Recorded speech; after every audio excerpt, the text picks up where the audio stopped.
have a choice of, I can come in here and talk about things that I already know and go over things that I've gone over before, and which is always useful. Or I can talk about things that I've been considering and thinking about. I always say to you, what have you been reading?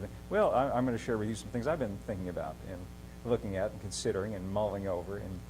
And it's caused me to read some passages a little differently than I did before, and I'll show you what. And I think that's okay. It's okay to change your opinion. But I want to say here, I just want to, if you want to, Alex, you can turn to Genesis chapter 1. And right at the very beginning, chapter 1, verse 1. Alex will get that for you. And we'll read that in just a moment. But I want to say, I just want to throw out a little statement for you to consider. And while you're mulling it over, we'll read from Genesis. And what I want to say is, every day is a good day. Every day is a good day, provided you don't have the notion of good and bad on the inside of you. Now that's kind of it sounds kind of funny, but I want to consider that for a moment. Just mull that over in your mind while I read. Genesis chapter 1, this is the book of beginnings, and it says, "In the beginning God created the heaven and the earth was without form and void, and darkness was upon the face of the deep, and the Spirit of God moved upon the face of the waters. And God said, Let there be light, and there was light. And God saw the light, that it was good." You notice that expression. He said he saw the light, that it was good. And God divided the light from the darkness, and God called the light day, and the darkness he called night. The evening and the morning were the first day. And we know the story. I'm not going to read the whole first chapter of Genesis, but you know what happens is each day that it mentions, God creates something else. The dry land, and then the animals, and then the waters, and the animals in the waters. And every time he does something, the text says, "And God saw that it was good." Did you ever notice that? It doesn't ever say he saw some things were good, some things were not good. If you notice the whole first chapter of Genesis, everything's good. I don't know if you ever thought about that or not. And it sums it up in the last verse of Genesis, which is verse 31. This is after he created man and said, "Let them have dominion over all the works of my hands," and create man in our own image, and so forth and so on.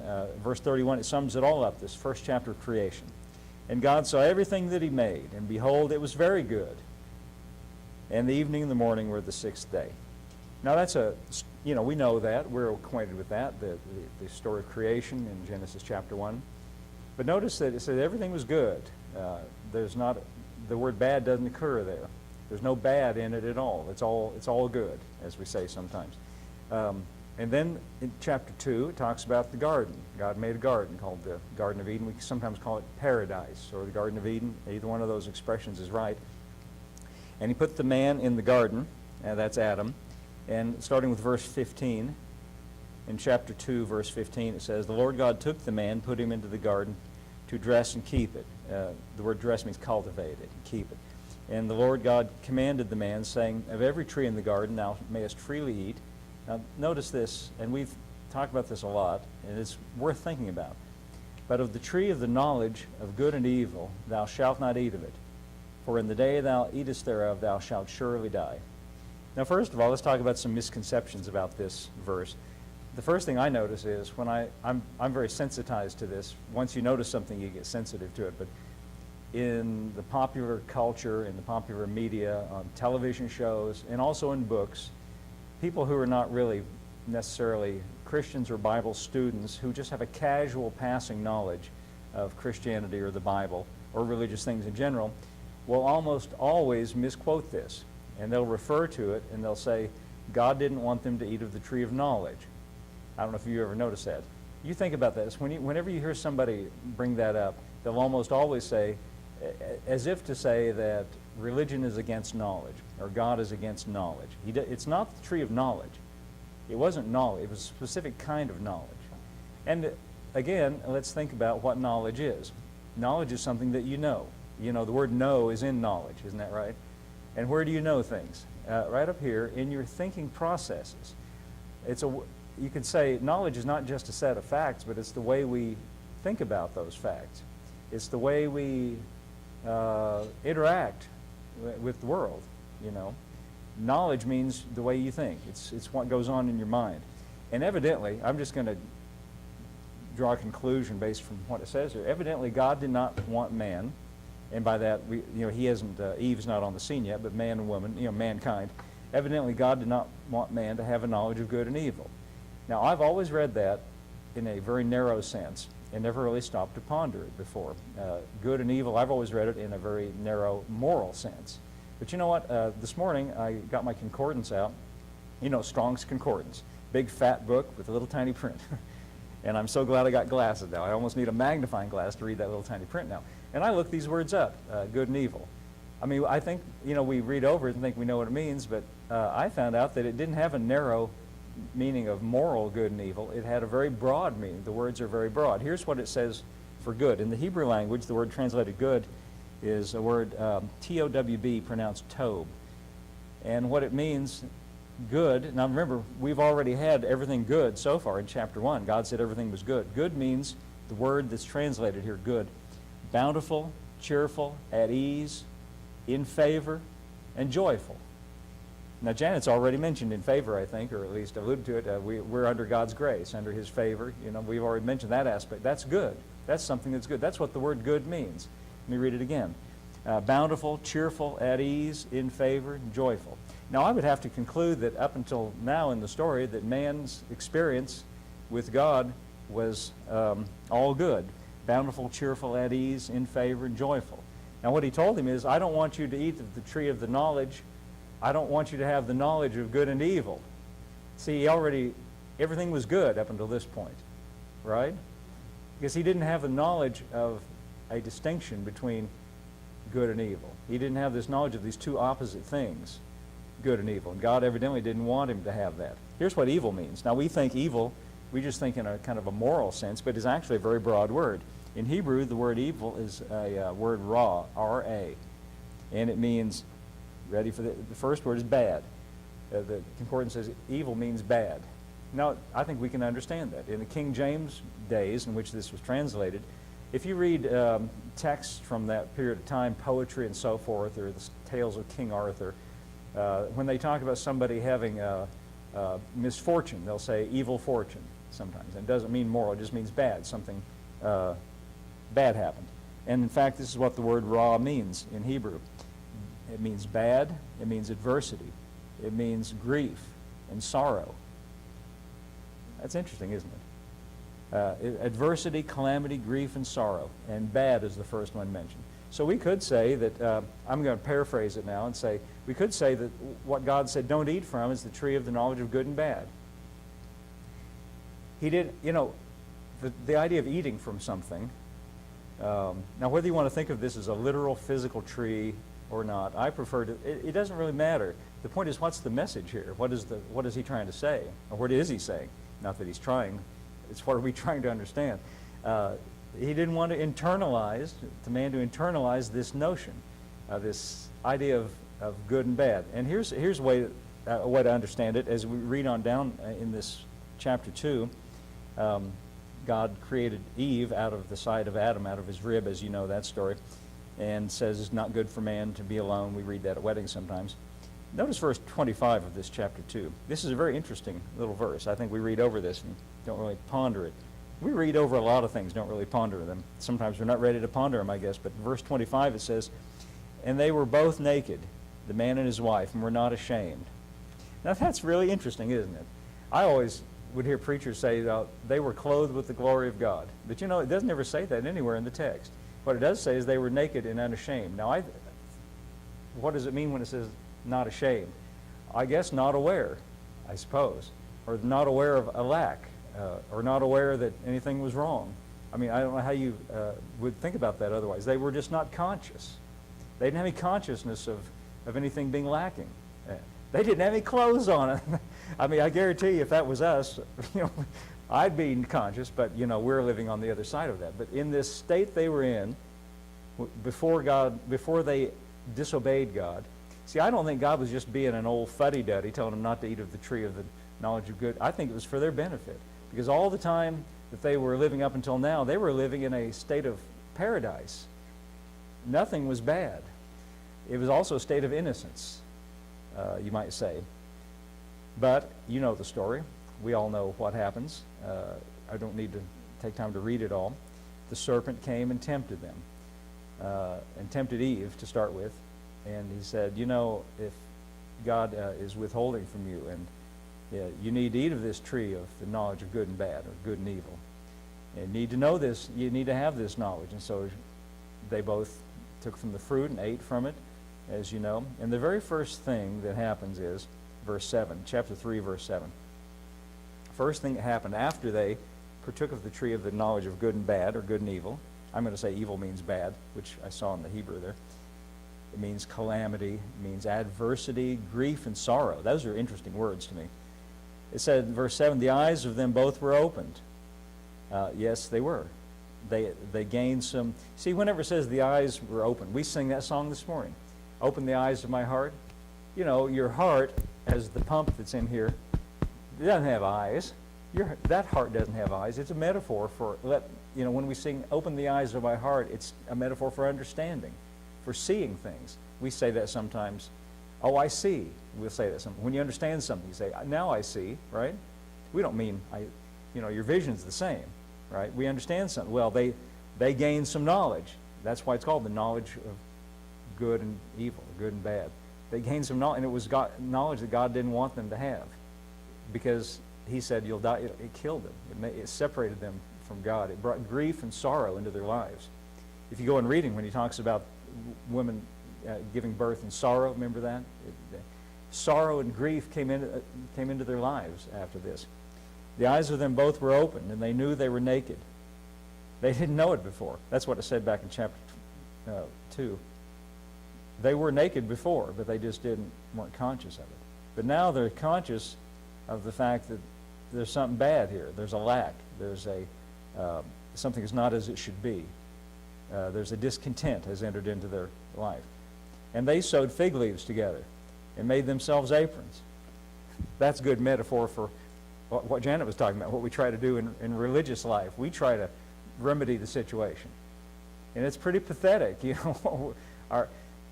I heard one person say, it says that they made themselves aprons, and saying this is a metaphor for how we try to fix our lives up religiously. And the person I heard say this said, the bad thing about an apron is, well, it puts up a pretty good front, but you're still naked behind. So don't let anybody get behind. Don't ever turn around. Anyway, it's just a front, in other words, an apron is. And that's not really, that's kind of a funny analysis of it. But at any rate, grief and sorrow, that's what the word evil means. And when I read that in the concordance, that the tree of the knowledge of good and evil could mean grief and sorrow, bad, adversity, calamity, grief and sorrow. What that reminded me of is something in Isaiah chapter 53. Might have made you think of that too. Alex will find that, and I think it's verse 4. I'll turn there myself. And of course, Jesus comes on the scene, and God sent Jesus into the world, we could say, to remedy what Adam and Eve did. Now, don't be nervous. If you're going to jump to the conclusion and think that I'm going to say we should run around naked, I'm not going to say that. But I am going to say we should change our thinking. Because what the real issue in Genesis chapter 2 was about what was going on in their thinking processes. Because it was knowledge that was this, and not just knowledge of good and bad. That's what it said. Here's what it says about Jesus. Now, this is a prophecy about Jesus. Now, it doesn't say his name here, and I'm going to read with verse 4. Oh, how about verse 3? Start with verse 3. Oh, might as well start with verse 1. Sorry about that. We'll read it backwards. Alex, I'll start with verse 1. It's so obviously about Jesus, even though it doesn't mention his name, that many, throughout history, many Jewish scholars tried to, after Christians began applying this to Jesus, tried to say that, well, Isaiah was probably not really part of the original scriptures, and this chapter 53 might have been added by Christians. People have made that argument until the Dead Sea Scrolls were found. And that was around about the 40s when Israel became a state. The Dead Sea Scrolls, up until that time, well, let's just say it this way, the Dead Sea Scrolls, when they were found, were the most ancient, the earliest documents of the Hebrew Scriptures. And guess what was intact among the Dead Sea Scrolls? The whole book of Isaiah. Now, if you go to Israel today, I've never been there, but I've seen pictures of it. They have a building where they have unreeled the scroll of the book of Isaiah, and they built a building.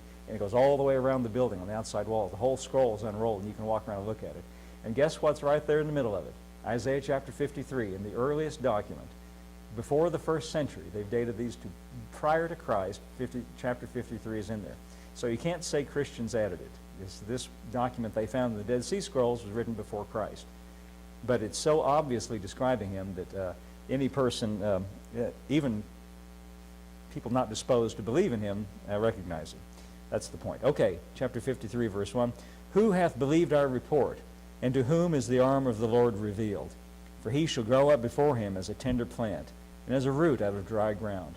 He hath no form nor comeliness, and when we shall see him, there's no beauty that we should desire him. He is despised and rejected of men, a man of sorrows, and acquainted with grief. Now that's very interesting, because those are two of the words that the Strong's Concordance said are words that could be translated from the word ra, which is translated the tree of the knowledge of good and evil. It's this word ra, which means grief and sorrow. And it says here, he was acquainted with it, rejected of men, a man of sorrows, acquainted with grief. Now, at that point, you could say, well, okay, so are we. We're also acquainted with grief. Adam brought that, that knowledge of it. We could also say we are acquainted with grief. We hid as it were our faces from him. He was despised and we esteemed him not. But here's where it gets a little more interesting, verse 4. Surely he hath borne our griefs and carried our sorrows, and we did esteem him stricken, smitten of God, and afflicted. Here it says that what he means by saying he was acquainted with grief and with sorrow, he was acquainted in the sense that he came to bear ours, to carry ours. In the sense, the word born is very much reminiscent of what the nation of Israel did by instruction of God. At the Day of Atonement, they took a goat, and he was meant to be the one who bore the sins of the people off into the wilderness. And this word born is very much like that. So he bore ours. He bore our griefs. He carried our sorrows. We did esteem him stricken, smitten of God, and afflicted. But he was wounded for our transgressions. He was bruised for our iniquities. The chastisement, that word means punishment, by the way, of our peace was upon him. And with his stripes we're healed. All we like sheep have gone astray, turned every one to his own way, and the Lord hath laid on him the iniquity of us all. So it's very clear what this is saying here. We have iniquity, we have transgressions, we have grief, we have sorrow. But he came, and the Lord laid on him all of our iniquity, all of our transgressions, all of our grief, and all of our sorrows. That's a good thing, isn't it? You could say it this way, in the context of what we're talking about. Jesus came to undo what Adam messed up in the beginning. Now, keep all that in mind. Keep in mind what it was like before they disobeyed God and ate from the tree of the knowledge of good and evil. And keep in mind Jesus coming to bear our griefs and our sorrows. Let's go into the New Testament now and look at a man who's a Christian and who wrote a lot. We quoted from his writings earlier, the Apostle Paul. And when he wrote to the Philippians, in the light of what we've just been saying, I began to see this in a little different way. Philippians chapter 4. You remember when I told you what the Hebrew word for good is? It means, I wrote it down here, cheerful, at ease, in favor, and joyful, right? And everything in creation was good prior to the eating of the tree of the knowledge of good and evil. Paul's writing to the Philippians, and he's in prison when he's writing this. And I'm going to begin with chapter 4. And with verse 4. Just notice what he says here. Rejoice in the Lord always. And again I say rejoice. That's one of the characteristics of something that's good. Now Paul, keep in mind, he's in a bad situation. He's in a bad, what most people would characterize, I think anybody would characterize as a bad circumstance. He's in prison. And it's not like a beautiful facility like out here. You guys have been to Bill Johnson's, and it's not like some medieval dungeon. Got pretty nice lighting. Everybody's pretty comfortable. I mean, they're incarcerated for sure, and it's inconvenient for them, but I guarantee it's not like a Roman dungeon with rats running around and unsanitary conditions. Paul is in a bad situation, yet here he is telling them to rejoice. Now I'm going to skip a little bit and come back to what he said. Well, let's just go on reading. Let your moderation be known to all men. The Lord is at hand, verse 5. Verse 6, here's a good verse. We've read this before. Be careful for nothing. That means don't be anxious about anything. Well, I'll tell you what, Paul had reason to have anxiety here.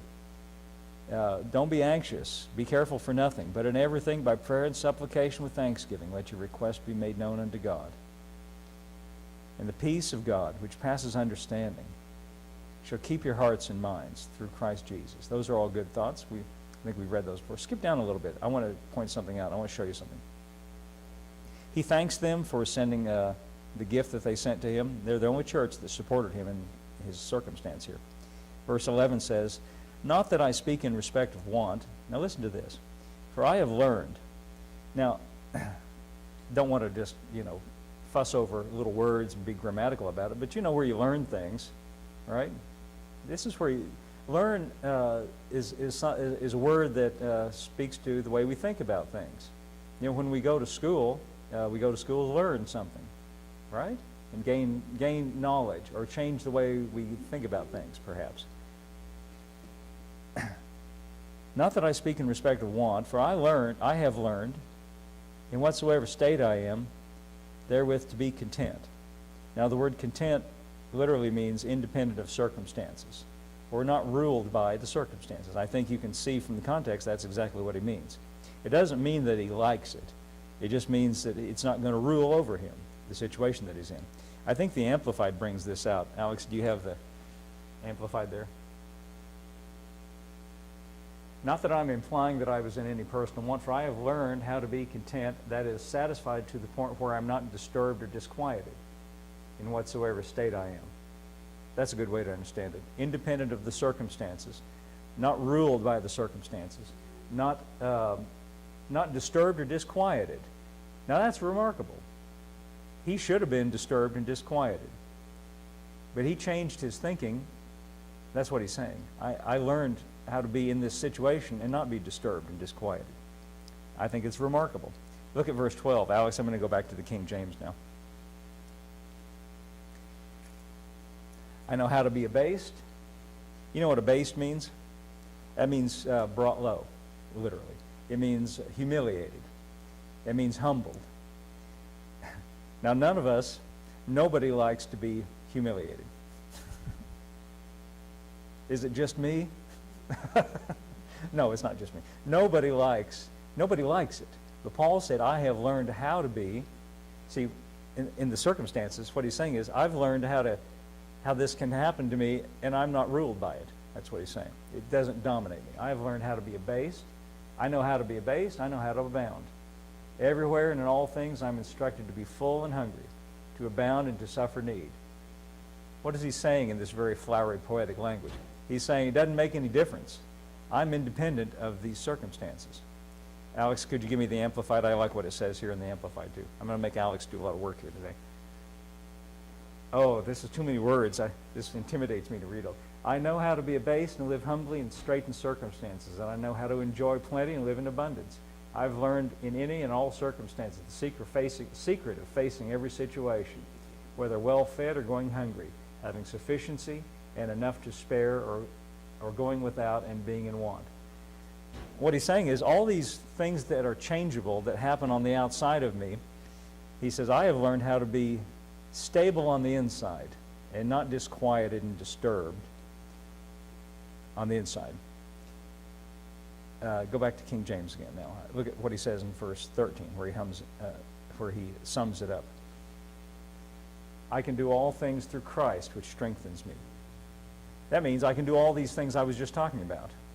I can stay steady and stable in the midst of all this calamity or misfortune. It's because Christ strengthens me, and he means on the inside. Alex, how about Amplified? Let's read that. I like both of them on this. I have strength for all things in Christ, who empowers me. I'm ready for anything, equal to anything through him who infuses inner strength into me. I am self-sufficient in Christ's sufficiency. How about that? Isn't that good? I think that's really good. Now, what I said to you in the beginning is every day is a good day, provided you don't have within you the thought process or the notion of good and bad. I got that from what I was reading in Genesis. Now, I skipped over a verse. When I was reading earlier, I read all these things from Paul. And here's a verse that I never considered in this light before. In chapter 4, right where we are, look at what he says in verse 8. And I'm going to go back to King James, Alex. Right after he talked about prayer and making your requests be made known to God and the peace of God keeping your hearts and minds, look at what he says here. Finally, brethren, whatsoever things are true. Well, things that are true are good, isn't that right? Whatsoever things are honest, those are good things. Whatsoever things are just, good. Whatsoever things are pure, that's good. Whatsoever things are lovely, that's definitely good. And whatsoever things are good report. If there be any virtue, if there be any praise, what does he say? Think. Yeah, think on these things. What he's saying is focus your mind or put your mind on these things that are good. Now, in the beginning, when God made things, everything was good. And then he told them, if you remember, don't eat from the tree of the knowledge of good and evil. Now, we tend to think that everything changed in creation after that. And it may have, I don't know. But I'll tell you one thing that changed for sure was man's consciousness changed. And he became conscious of it's good, it's bad. And what's happening to me is good, what's happening to me is bad. My day is good, my day is bad. I think what Paul is saying here is we can, and this is what he said he learned, we can find a place to live in the light of our walk with Christ where every day is a good day. He's saying think on these good things. And he said, I've learned how to be independent of the circumstances. Now, it doesn't say it's what he prefers, doesn't say it's what he wants. I'm sure if he had his preference, he wouldn't be in a Roman jail. But what he is saying is, you can throw me in a Roman jail on the outside, but I'm free on the inside. Okay, that's all I got to say today. Every day's a good day.